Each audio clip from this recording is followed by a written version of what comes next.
Nuestro querido Padre y nuestro buen Dios, exactamente como hemos terminado de cantar, te rogamos que abra nuestros ojos para entender que estamos en tu presencia, para entender que estamos en un terreno santo.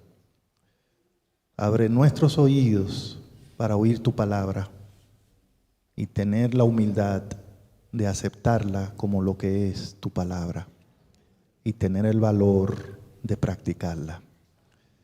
Recibe este culto completo como una ofrenda de amor que te hacemos en el nombre de Jesús. Amén. Amén. Podemos sentarnos, hermanos. Queremos hoy agradecerle al Señor porque tenemos la bendición de tener al pastor Roberto Herrera con nosotros.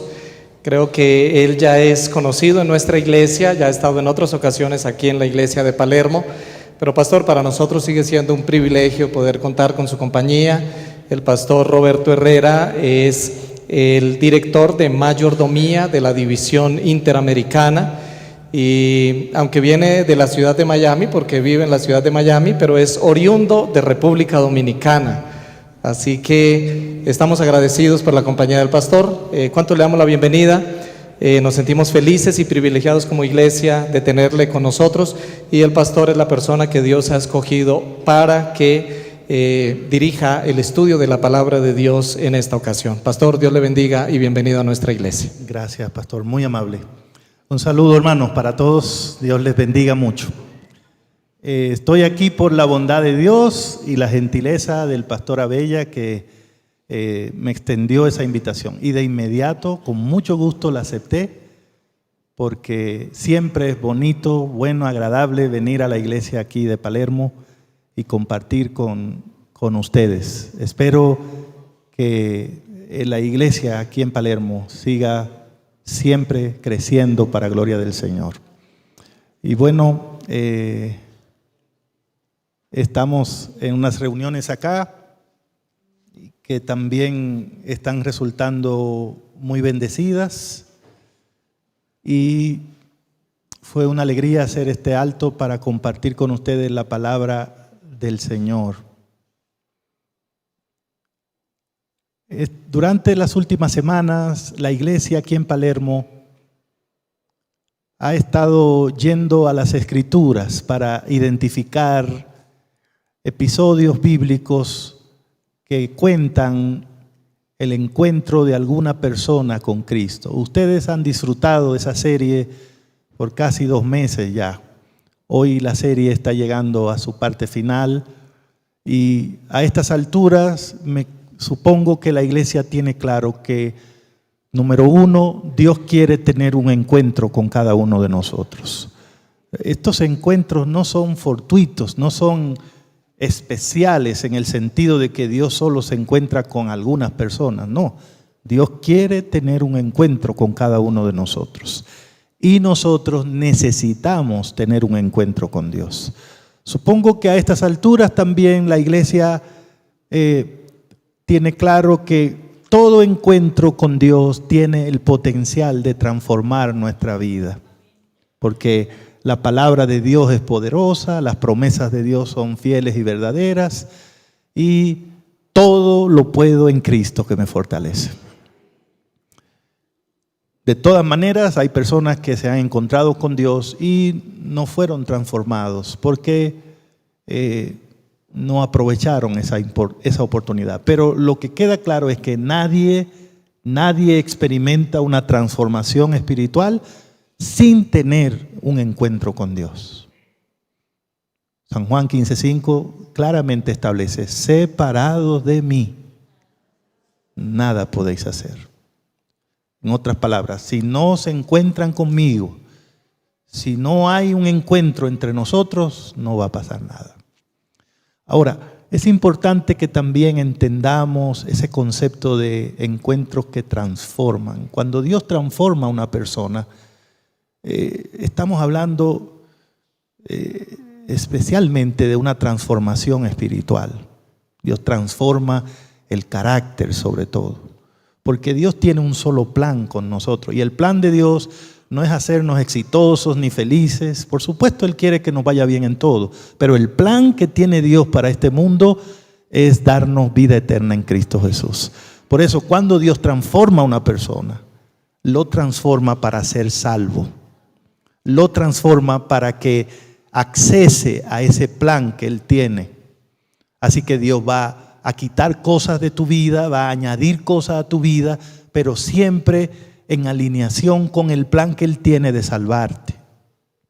Por otro lado, si usted va a la Biblia, va a encontrar que Dios siempre transforma a las personas para que estén en capacidad de servirles. Jamás Dios va a dar una bendición a alguien, una habilidad a alguien, una oportunidad a alguien, sin que ese privilegio incluya la responsabilidad de servir a Dios y servir a los demás. Por eso es que necesitamos más encuentros que transformen, porque en la medida en que más personas sean transformadas por un encuentro con Dios, vamos a tener más personas también en capacidad de comunicar a otros el mensaje, el amor de Dios, la gracia de Dios. Dios quiere crear un círculo virtuoso en la tierra, encontrándose con personas que una vez que se encuentran con Él, llaman a otros, atraen a otros, ayudan a otros. Y ese es el plan de Dios. ¿Cómo lo hace Él? Anoche en la iglesia de Sarón compartí con los hermanos que estaban allí una declaración de Elena de White que usted puede encontrar en el libro Profetas y Reyes en la página 356. Elena White dice, y esto tiene que ver con la forma como Dios transforma a un ser humano en la Biblia. Ella dice, Dios da las oportunidades. El éxito depende del uso que hagamos de ella. Si alguien puede entender eso aquí esta mañana, ese pensamiento tiene el potencial de cambiar nuestras vidas. Dios da ¿qué cosa, hermanos? Algunos a veces tal vez metidos en esta serie que hemos tenido acá de encuentros que transforman, se pueden preguntar, ¿cómo podría yo tener un encuentro así con Dios? Bueno, pues lo que la sierva del Señor está diciendo nos ayuda. No es que va a pasar una cosa así. No te animo mucho a que andes esperando que te va a ocurrir como que al apóstol Pablo, que al mediodía, que le vino una luz, que lo cegó, que lo tumbó al suelo. Son cosas extraordinarias, pero cuando uno revisa la Biblia, la forma como generalmente Dios trabaja, la forma como Dios genera los encuentros entre Él y los seres humanos, es dándonos oportunidades, chances. Usted ve, estar aquí esta mañana es una oportunidad que Dios te da. Ser miembro de la iglesia es una oportunidad que Dios te da. Tener una familia es una oportunidad, te casaste o no, tener tus estudios, tener una profesión, tener un trabajo. Todas esas cosas son oportunidades. Y si alguien las aprovecha, entonces Dios va a dar el éxito a esas personas. ¿Qué hace Dios por medio de las oportunidades? Él generalmente se dedica a desarrollar las habilidades que ya tenemos. Así que si alguien quisiera tener un encuentro transformador con Dios, lo primero que debería hacer es ponerse disponible para Dios con lo que pueda hacer ahora mismo. ¿Algo puedes hacer? ¿Tienes alguna habilidad? Entonces entrégasela al Señor. Comienza a usarla. Y en ese proceso se va a producir el encuentro con Cristo. Dios constantemente, eso es algo que yo he aprendido en mi Biblia, constantemente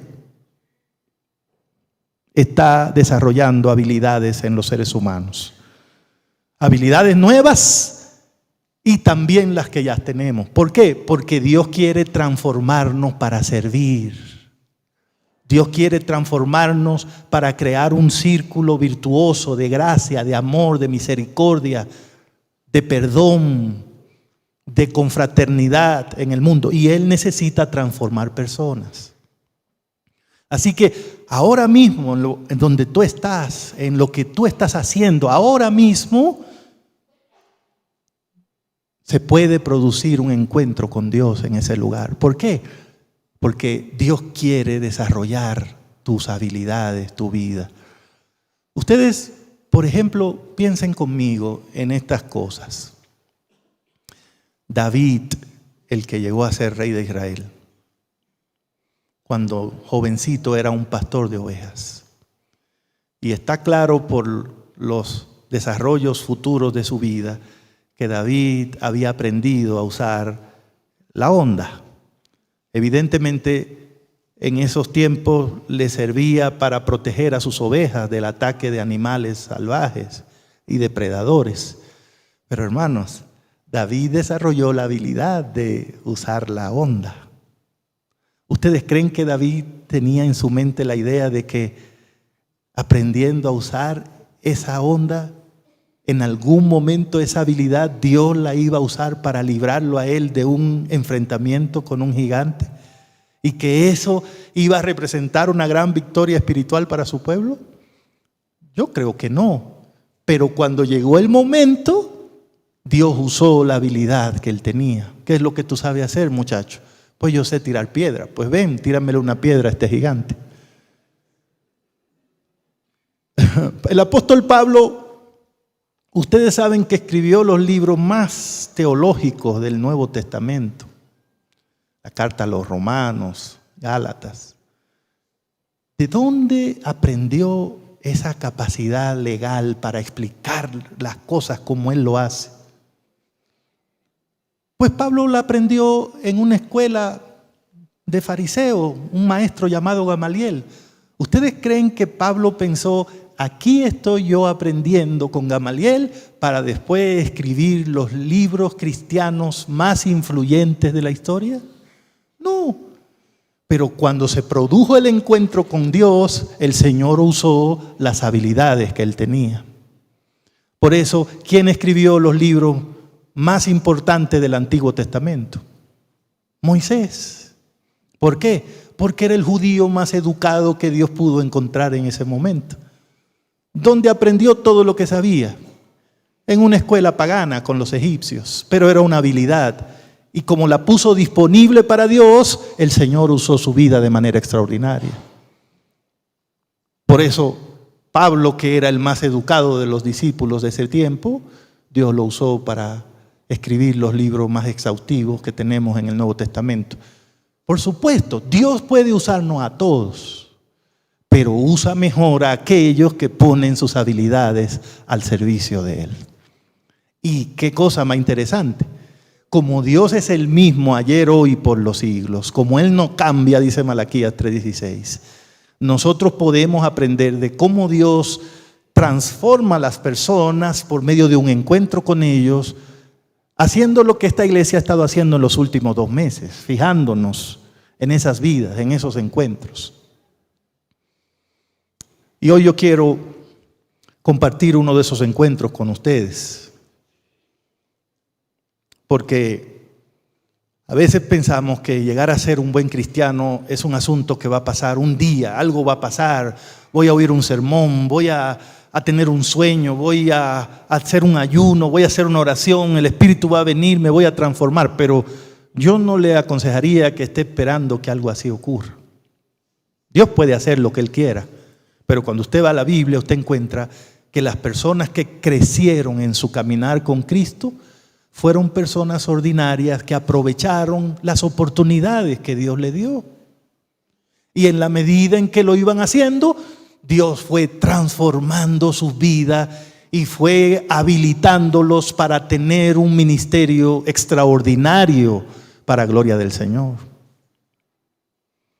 Tomaré ahora un personaje de la Biblia muy preponderante del Antiguo Testamento. Me refiero al profeta Elías. Elías es una figura muy importante para los judíos como profeta. Incluso lo veían como un símbolo del Mesías que iba a venir. No sé si se recuerdan cuando Cristo le preguntó a sus discípulos, ¿quién dice la gente que soy yo? Una de las cosas que le dijeron, algunos dicen que tú eres Elías. Porque El pueblo de Israel esperaba a un Elías que iba a volver. ¿Por qué decían el Elías que estamos esperando? Porque Elías, su ministerio central fue traer de nuevo al pueblo a Dios. El pueblo se había ido y Dios por medio de este profeta llevó a cabo una obra de reforma extraordinaria. Elías es un modelo para la nación de Israel, porque además la Biblia dice que Elías fue trasladado al cielo sin ver la muerte. Y ese privilegio no lo ha tenido otro ser humano. Moisés está en el cielo, pero primero pasó por la muerte. Pero Elías fue extraordinario. Normalmente cuando nosotros leemos acerca de Elías, probablemente el episodio que más nos llega a la mente, ¿cuál sería? El Monte Carmelo y los 850 profetas falsos que Elías enfrentó ahí. Extraordinario. Ese episodio no ha podido ser sacado de la historia bíblica y del cristianismo. Impresionante. Un solo hombre confiando en Dios, sereno, firme, lleno de fe en la palabra de Dios, enfrentó a esos 850 profetas falsos, un rey perverso, una reina malvada y todo un país descarriado espiritualmente, y trajo un gran crédito al nombre de Dios. Cuando uno mira el Monte Carmelo y ve a Elías, uno dice, yo nunca llegaré a ser un Elías. Pero para llegar al capítulo 18 de Primera de Reyes, usted tiene que pasar por el 17 y el 16. Y el capítulo 17 cuenta cómo fue que Dios preparó a Elías para que estuviera listo para la obra que hizo en el capítulo 18. En un solo capítulo, si usted se fija, va a notar el proceso por medio del cual Dios transformó a este hombre. En primer lugar, quiero que noten cómo la Biblia introduce a Elías en el escenario. En el capítulo 17 simplemente llama, y había un hombre de Dios, profeta de Dios, llamado Elías el Tisbita. ¿Por qué la Biblia le llama Elías el Tisbita? Porque él era oriundo de un pueblito que se llamaba Tisbé. Nada importante, nada notorio, nadie habla de Tisbé. Tisbé no está en el mapa. Bueno, Tisbé está en el mapa por Elías. Eso es lo más grande que salió de ahí. Pero eso es todo lo que dice la Biblia, profeta de Dios, el Tisbita. No tenía familia importante, no tenía nadie que lo recomendara. Elena de White dice en Profetas y Reyes que Elías vivía entre las montañas, ahí en la región de Galaad. Pero era un hombre de fe y era un hombre de oración. Y Dios lo primero que hace cuando quiere escoger a alguien es fijarse en el carácter de la persona. Por eso le dijo a Samuel, no te fijes en lo alto de su estatura, ni en su apariencia.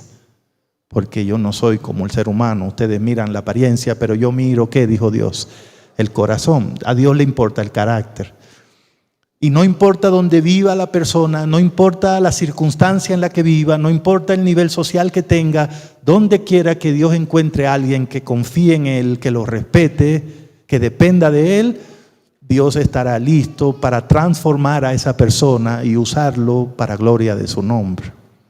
Ahí entre esas montañas, a saber en Tisbé, ahí vivía Elías. Nadie lo conocía. Probablemente nunca había ido a la capital, a Samaria, porque vivía en la parte norte del reino. Y ahí oraba a Dios, triste de ver la apostasía de Israel, pidiéndole a Dios que hiciera una obra de reforma en el pueblo. Incluso que si tenía que mandar algún castigo, que lo mandara, pero que hiciera que la gente reconociera su locura de dejar a Jehová por estar adorando a un Dios como Baal, así se llamaba el principal Dios de la época. Y por supuesto, si usted se pone a orar para que Dios bendiga a la iglesia, lo más probable es que Dios le va a decir a usted, bueno, pues te necesito para que esa bendición llegue. Así que de ahí de Tisbé, Dios le dijo a Elías, quiero que me cumplas con una misión. Porque Dios da, ¿qué cosa, hermanos? ¿Qué es lo que Dios da? Oportunidades. Oportunidades. Si usted cree que va a ocurrir una cosa, que un encuentro que transforma, quiere decir que algo extraordinario, que una cosa grandota, que algo que nunca ha pasado. No. El encuentro que transforma muchas veces comienza por algo muy simple. Por eso es que digo, ¿quiere que eso se produzca en ti? Ponte disponible para Dios. Usa lo que tiene, di lo que sabe, da lo que tiene. Porque Dios siempre vive desarrollando las habilidades en sus hijos. Como Él vio ese hombre de fe, como Él vio ese hombre tan valiente, como Él vio ese hombre con ese celo por Él, le dijo, pues yo te tengo un trabajito porque tú estás pidiendo reavivamiento y eso es lo que yo quiero hacer aquí en este país. Pues dígame cuál es el trabajo. Váyaseme a la capital, le dijo. Y vaya directo al palacio del rey, que se llama Acab. Y me le dice que mandé a decir yo que en este país no va a volver a llover, ni va a salir el rocío, hasta que tú digas que va a llover. Imagínense qué manera de comenzar un ministerio. Un campesinito que tal vez no sabía ni andar en la capital. No tenía quien lo introdujera al palacio. Elena White dice que Elías llegó al palacio y sin anunciarse y sin pedir permiso, pasó por la puerta, los guardias estaban ahí, aparentemente no lo vieron, y cuando vinieron a reaccionar ya él estaba parado frente al rey, vestido con la ropa de Tisbé, vaya usted a saber qué ropa era. Y sin pedirle permiso al rey, levantó la mano y le dijo, escuche bien, porque yo soy profeta de Jehová, delante del cual estoy ahora mismo, y tengo para decirle que en este país no va a caer una gota de lluvia, ni de rocío saldrá hasta que yo diga. Ahora usted debe saber un par de cosas con relación a esa tarea que le dio Dios. En primer lugar, la persona a la que Dios le mandó el mensaje, el rey, ¿cómo se llamaba este? Acab. Si usted lee en el capítulo 16, la Biblia dice que Acab hizo más que todos los reyes anteriores por descarriar al pueblo de Israel espiritualmente. Era un hombre perverso, malvado y manipulado por una mujer peor que él. Irse a darle un anuncio así a una persona así era buscarse la muerte. Así que realmente Elías puso en riesgo su vida para cumplirle ese mandado a Dios. El trabajito que le dio Dios para arrancar el ministerio no fue tan sencillo. Lo puso en peligro, porque irle a hablar a Acab no era cualquier cosa. Y además lo que le dijo aquí no va a llover. En un país agrícola, en un país que dependía de la tierra, de la ganadería, decirle que no iba a llover era decirle en este país todo va a colapsar. Aquí se van a morir todos hasta que yo diga. Era la peor maldición que le podían echar al país, a la nación. Era una amenaza, era un desafío, era una rebelión tremenda, era una maldición insospechada. ¿Por qué el tema de la lluvia? Porque Israel había abandonado el culto a Jehová para hacerle culto a un Dios llamado Baal. ¿Y quién era el Baal? Según ellos creían, Baal era el Dios que tenía que ver con la lluvia, que controlaba los cielos y que hacía que la tierra fertilizara. Entonces Dios le dijo, ¿ellos creen que es Baal el que manda la lluvia? Pues ahora yo les voy a mostrar quién controla la lluvia, quién controla la naturaleza. ¿Por quién le llega la lluvia a ellos? ¿Quién le bendice la tierra? Dios había decidido humillar al Dios ídolo Baal y con eso llamar la atención de su pueblo por medio de una situación como esa. Y ese mandadito se lo puso a Elías para que lo diera. Y el hombre valiente, campesinito, pero valiente, lleno de fe y de esperanza, dijo, bueno, si este es el chance que Dios me da, este es el que yo voy a aprovechar. No se quejó, no dijo, no, mejor manda a otra gente, tú no tendrás a alguien allá mismo en la capital que te haga ese favor. o dame otra cosa, porque yo he estado orando, pero no es para tanto. O sea, yo no he dado ni siquiera el primer sermón y ya me está mandando frente al rey, eso es mucho. No, Elías, ¿a dónde hay que ir? Yo voy y le digo lo que tú digas. Y yo quiero que usted note cuando Elías se presentó, la única credencial que él presentó es: yo vengo de parte de Jehová de los ejércitos. Hablando con el rey, pero sin miedo, porque para Elías el que lo mandó era más grande y poderoso que el rey. Terminó de dar el mensaje y lógicamente salió de ahí. Y créanme, eso era una buena idea, salir de ahí, porque después que usted dio un mensaje así en ese lugar a esa persona, lo siguiente que iba a ocurrir, y de hecho ocurrió, es que cuando el rey vino en sí y se dio cuenta el tipo de amenaza que este hombre le hizo,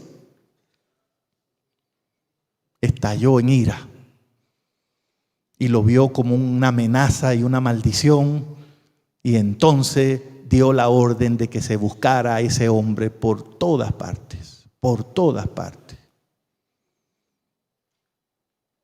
Ahora usted dirá, bueno, si como fue Dios que lo sacó de su campito y lo metió en ese problema por andar mandándolo para hablarle a un hombre así como ese, con un mensaje tan negativo como ese, lo más probable es que Dios va a proteger a su siervo, lo va a llevar a un lugar que lo cuiden, ¿no? Bueno, pues después que Elías hizo lo que Dios lo mandó, apareció Dios y le habló a Elías. Elías, ¿ya hiciste el mandado? Sí. ¿Ya le dijiste al hombre? Sí. Ah, pues si tú le dijiste eso, yo te aconsejo que salga corriendo ahora mismo y te meta en una cuevita que hay allá al oriente del Jordán, porque ese hombre te va a buscar. ¿Cómo? Yo me quiero imaginar, o sea, el pobre Elías de repente despierta la vida y dice, ¿y este es el encuentro transformador que me dijeron en Palermo? Porque yo vivía tranquilo en Tisbé, no era gran cosa, pero vivía tranquilo. Y entonces me pongo disponible para hacer tu obra y ya ahora mismo tengo mi vida en peligro. Yo vivía libre, ahora tengo que esconderme en una cueva. ¿Eso es todo lo que tú me puedes ofrecer? Esa es la ayuda que tú le das a los que te cumplen, un montón de gente aquí que no te obedece, y yo que estoy tratando de hacer algo para una cueva. ¿Eso es todo lo que tú tienes para mí? Sí, Elías, para una cueva tiene que irte, dijo. Vete al desierto. Era tan solitario ese lugar, hermanos, que Dios no encontró con quién mandarle la comida. Tuvo que agarrar unos cuervos que pasaban por ahí y con ellos le mandó pan y carne para que se sostuviera su siervo en el desierto. Y lo mandó a una cueva que estaba cerca del Jordán porque iba a necesitar agua, y había un arroyito cerca de la cueva que tenía agua. Así que, hermanos, si Elías tenía la idea de que un encuentro transformador era algo que lo iba a sacar en las primeras planas del periódico y lo iba a hacer una cosa maravillosa, la vida le cambió. Sí, la vida se le transformó, pero para una cueva, para el desierto. De todas maneras, hermanos, lo que la Biblia dice es que Dios siempre nos está guiando al triunfo en Cristo Jesús. Algunos cristianos creen que siempre es un problema o algo negativo tener que pasar por el desierto. Algunos creen que cuando están pasando por el desierto espiritual es una señal de que Dios no está con ellos, pero eso no es cierto bíblicamente. Bíblicamente hablando, Dios puede hacer una obra grande en nosotros en ese tiempo que estamos en el desierto. Por supuesto, a veces tenemos que pasar por el desierto por desobedientes o por no seguir el plan de Dios. Pero si es Dios el que nos manda al desierto, el desierto será el mejor lugar para nosotros. Israel pasó 40 años en un desierto, pero eso no fue bueno, fue por desobediente. Pero Cristo pasó 40 días en un desierto y Él siempre obedeció a su Padre. Y de ahí salió fortalecido para hacer su ministerio que hizo. Y ahora Dios manda a Elías a la cueva en el desierto. Alguien dirá, esa no es una forma bonita de tratar a su mejor hombre. Ese no es un buen distrito para mandar a un pastor tan bueno como Elías. Él se merecía algo mejor. ¿No podía Dios conseguir un lugarcito mejor para Elías? Pero ahí en la cueva, Elías tenía que creer que esos pajaritos iban a pasar por ahí y exactamente en el momento en que pasaran iban a dejar caer el pan y la carne. e ir a la... En otras palabras, Dios estaba enseñando a su siervo a depender completamente de él. Primero lo sacó del campo,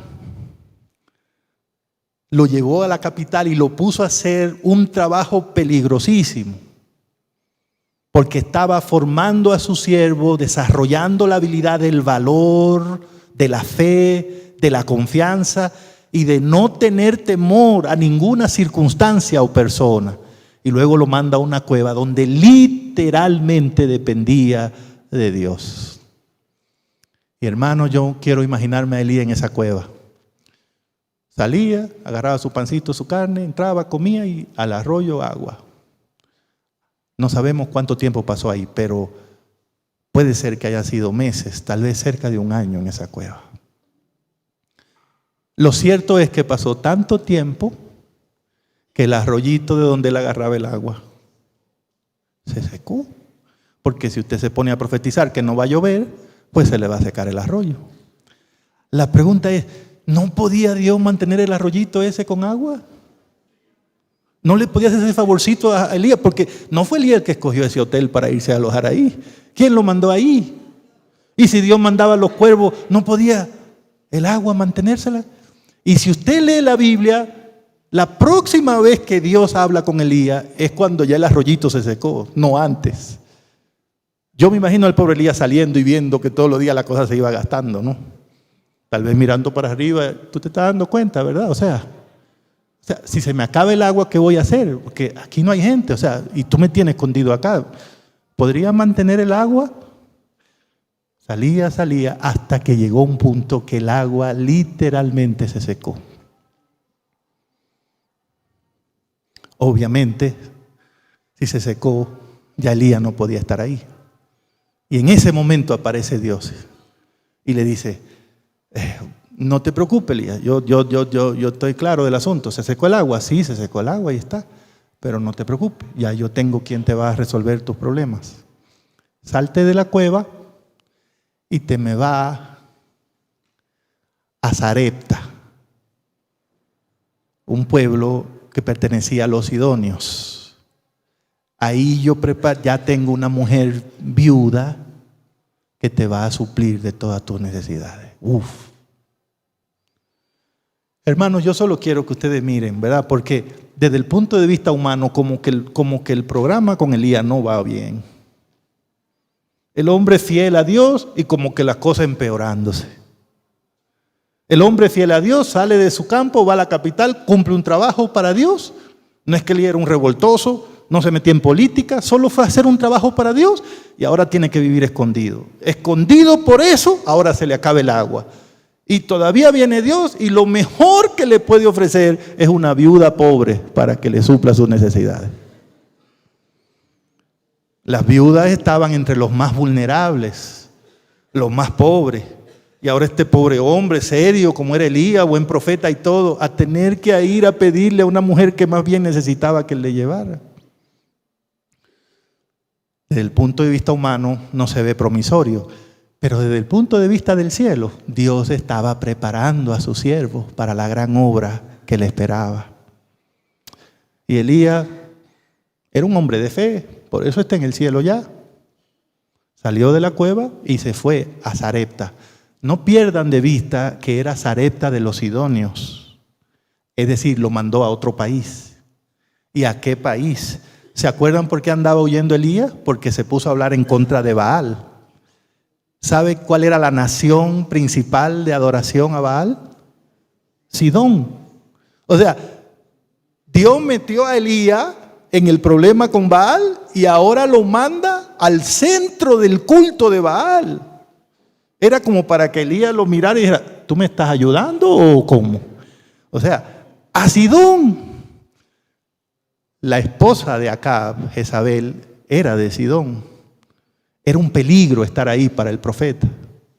Y Dios lo mandó a la casa de una viuda. Y llegó. Elías tenía una fe tremenda porque aunque era viuda y pobre, él llegó pidiendo por su boca. Como si estuviera en un restaurante. Llegó y vio a la señora de una vez y le dijo, ¿usted puede conseguirme un poco de agua? Con gusto, un vaso de agua no se le niega a nadie.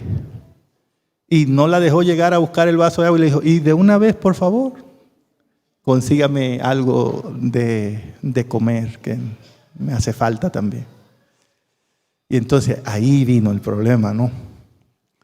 La viuda se detuvo y le dijo, bueno, mire, yo el agua se la iba a buscar, ¿no?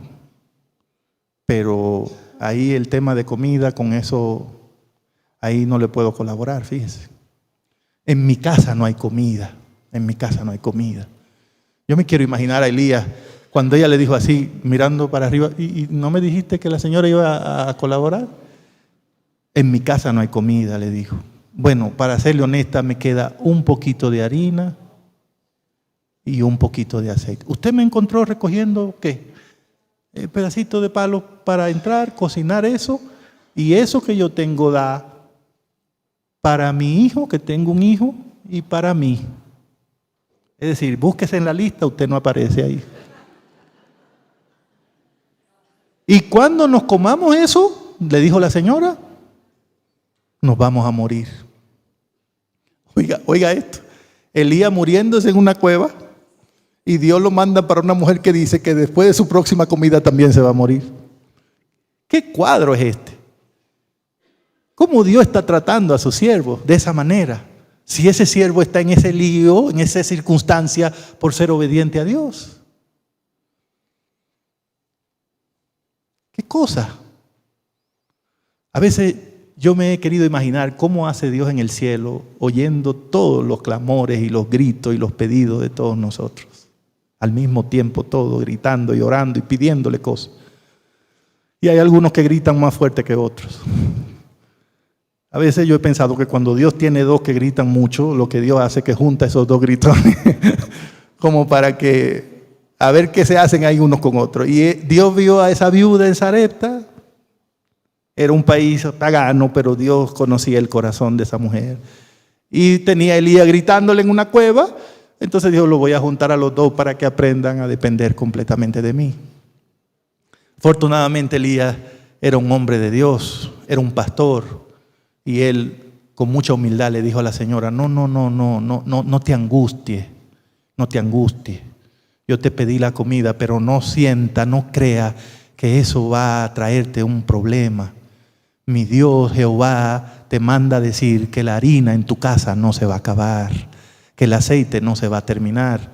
Habrá comida para ti, para tu familia, muchos días. No tengas miedo. Eso sí, vete y cocina el asunto y tráeme a mí primero. Y entonces Dios te va a cumplir con todo lo que te ha prometido. Era un hombre de fe. Le habló a la señora. Se dio cuenta que lo que tenía era miedo. Y la viuda tuvo la fe suficiente, aunque estaba tambaleando, pero confió, hizo lo que él le dijo y entonces vino el milagro. Hubo mucha harina, mucho aceite, hasta que volviera la lluvia a la tierra y toda ella y toda su familia se salvó. Noten ustedes, hermano, en el espacio de 3 años, después que Dios sacó a Elías de Tisbe y lo mandó a la capital a hacer ese trabajo, la vida de Elías había sido bien aburridita. Metido en una cueva y después metido en la casa de una viuda pobre, dependiendo todos los días de que Dios hiciera el milagro de que esa harina no se acabara y el aceite estuviera ahí. Ni un solo sermón dio Elías. Yo no creo que se pusiera a predicar en Sidón, porque en Sidón no le iba a ir bien predicando de Jehová. No era un buen distrito eso para dar estudio bíblico. No tuvo nada público, nada importante, nada que usted dijera, wow, qué transformación. No, por 3 años Dios tuvo a su mejor profeta, al hombre más grande en ese tiempo, espiritualmente hablando, lo tuvo metido en una cueva y después en una casa de una viuda, dependiendo completamente de la misericordia del Señor. Aprendiendo a esperar, a confiar cuando Dios le dijera, a saber que Dios siempre escucha las oraciones y contesta en favor de sus hijos. Encuentros que transforman significa que la persona que quiere ser transformada por Dios esté dispuesto a serle fiel a Dios en cualquier circunstancia. Elías fue fiel cuando lo mandaron a la capital. Elías se mantuvo fiel cuando estaba escondido en la cueva. Y Elías se mantuvo fiel en la casa de la viuda. Aunque no le fuera bien, él fue fiel al Señor. Tal vez Elías pensó que ya peor de ahí no le iba a pasar. Pero ¿qué creen? Estaba equivocado Elías. Le esperaba otro problemita. Después de un tiempo de estar comiendo de la harina y del aceite ahí, ocurrió una desgracia en la casa de la señora.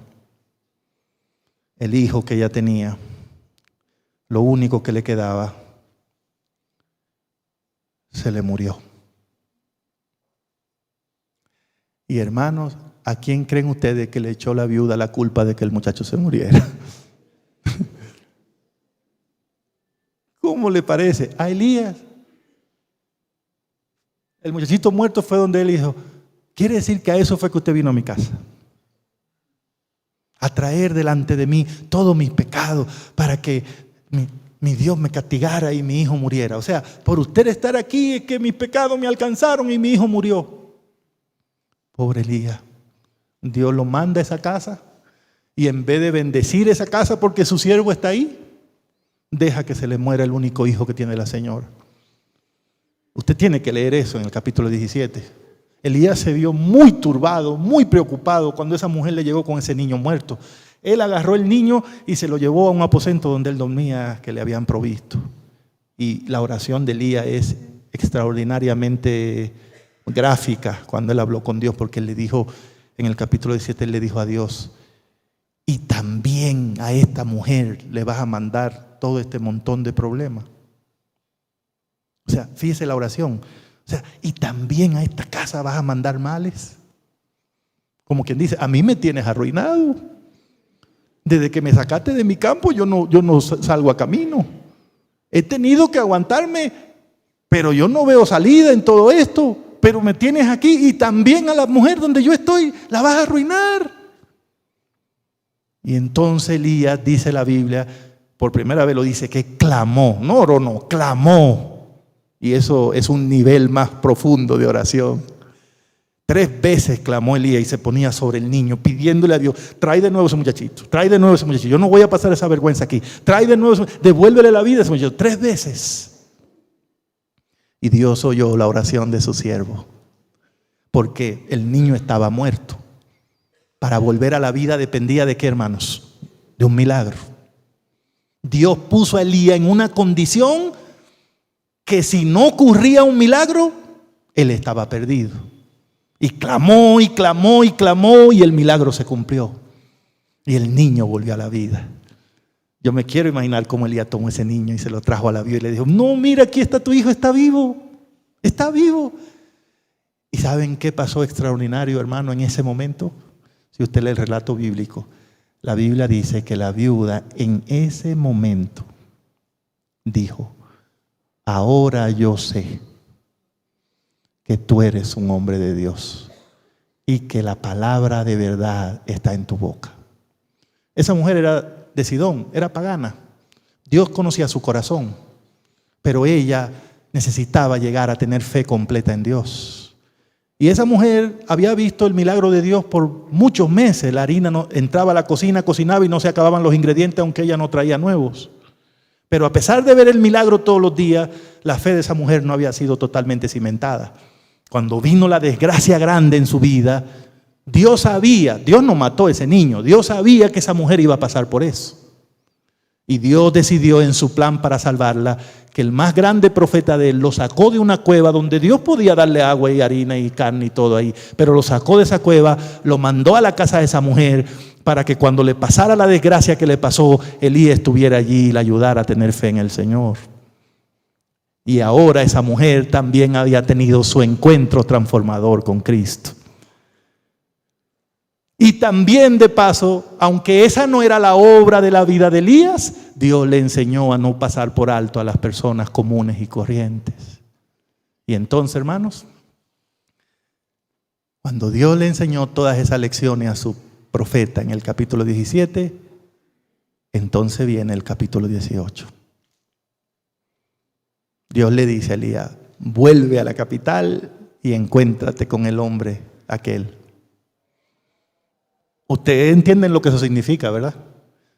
La Biblia dice que Acab había dado orden de buscar a Elías no solo en Israel, sino en todas las naciones alrededor.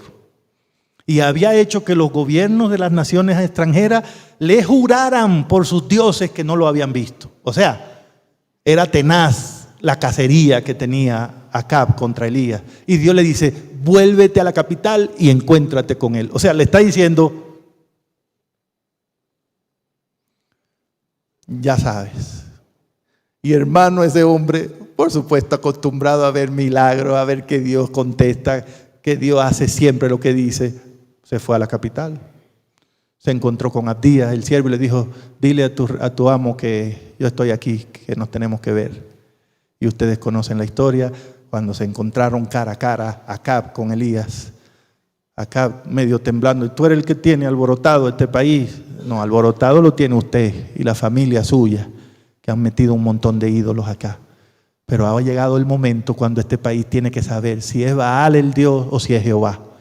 Así que reúname toda la gente en el Monte Carmelo y traiga a todos sus sacerdotes, que aquí va a quedar la cosa lista. Y ya ustedes conocen la historia, hermanos. La historia es que el siervo de Dios, solo ahí, 850 sacerdotes falsos, 400 de Baal, 450 de Astarté.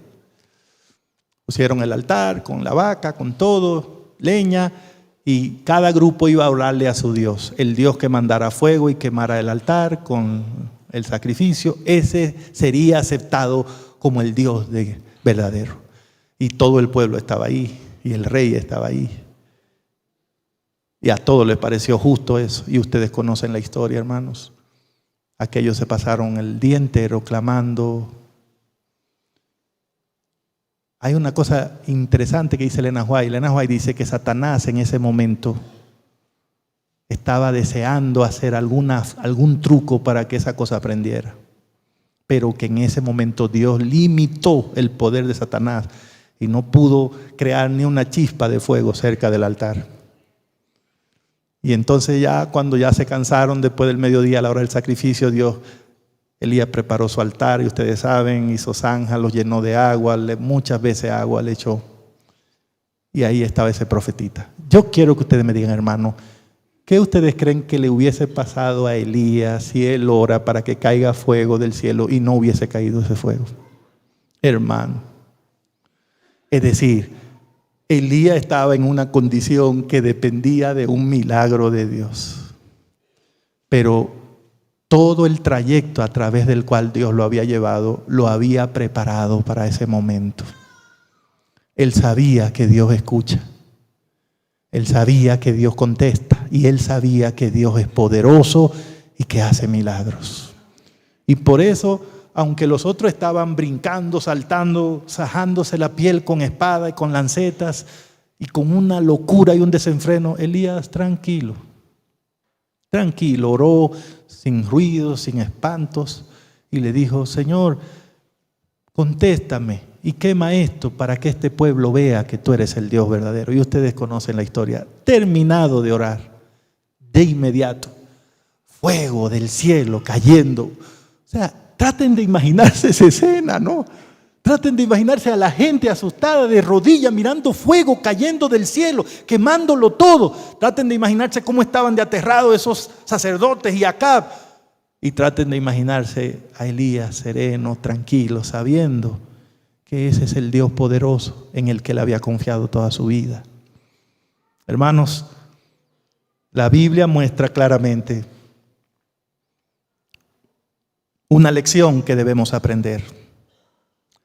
Antes de que Dios pueda obrar a través de nosotros, Él siempre obra en nosotros.